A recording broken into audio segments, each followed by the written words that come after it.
My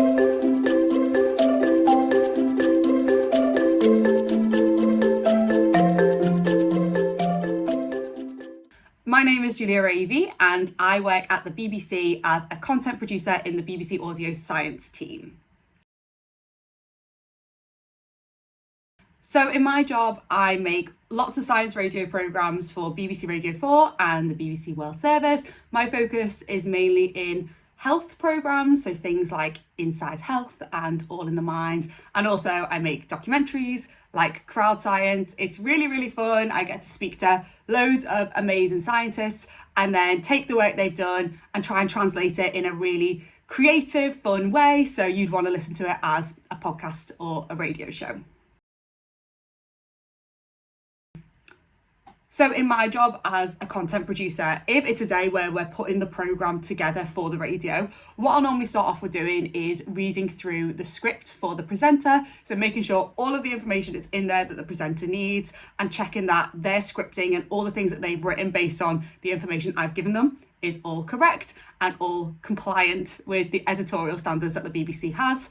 Then we go into studio. A studio normally takes anywhere between 30 minutes to 3 hours. It really just depends on the show. That's where I'll be sat behind the glass and the presenter will be in the studio, and we normally have guests either come in person or we'll have them on Zoom as well.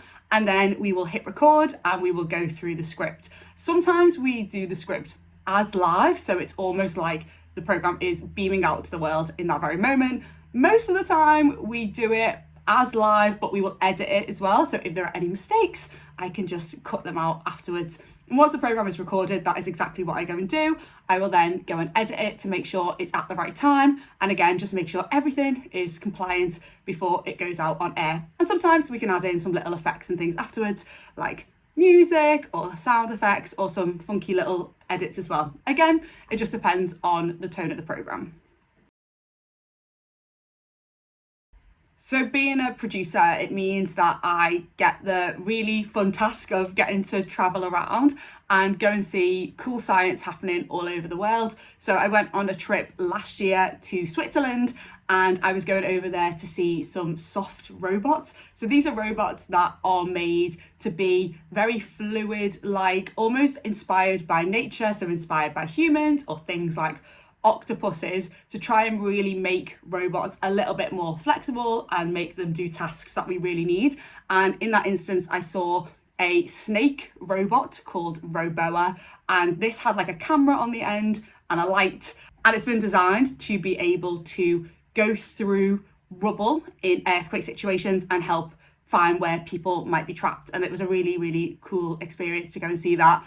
And they showcased it to us on the roof of a university in Zurich. I really didn't know what I wanted to do, so I did 2 science and 2 art subjects. I did history and drama for my art subjects, and I did maths and chemistry for my science.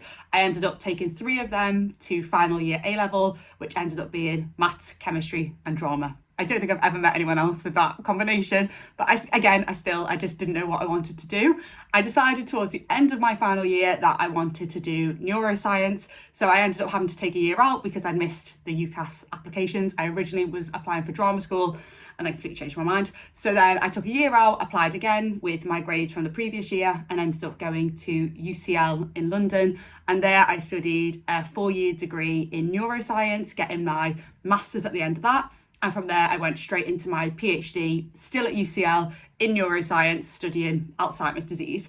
And during my PhD, I sort of realised that I didn't think I wanted to be in the lab for the rest of my career. So after I finished my PhD, I ended up getting a job as a research communications officer in the Alzheimer's Society charity, because I thought that was a really good combination of my research in Alzheimer's disease. I knew a lot about the science, so it enabled me to really learn the communication skills on the job.